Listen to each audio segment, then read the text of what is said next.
नमस्कार. लाखात एक आमचा दादा या मालिकेतून अभिनेत्री दिशा परदेशीने एक्झिट घेतली आहे.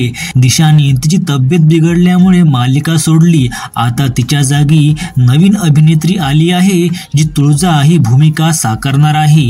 या व्हिडिओमध्ये आपण या अभिनेत्रीबद्दल थोडं जाणून घेणार आहोत, त्यामुळे व्हिडिओ शेवटपर्यंत नक्की बघा आणि सोबतच चॅनलला सुद्धा सबस्क्राईब करा.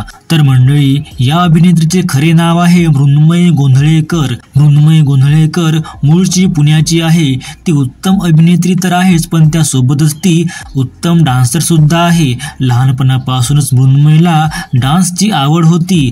मृण्मयीने अनेक रियालिटी शोज मध्ये सहभाग घेतला आहे. डान्सिंग क्वीन आणि ढोलकीच्या तालावर यातील ढोलकीच्या तालावर सीझन 4 ची ती विजेतीही ठरली आहे.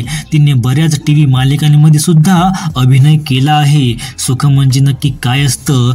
यशोदा, गोष्ट श्यामच्या आईची आणि असं सासर सुरेखबाई. तिच्या वैयक्तिक आयुष्याबद्दल बोलायचे झाल्यास तिच्या परिवारात आई, बाबा आणि बहीण आहे. तिची बहीण मधुरा गोंधळेकर सुद्धा उत्तम डान्सर आणि अभिनेत्री आहे. सध्या तरी मृण्मयी अविवाहित आहे.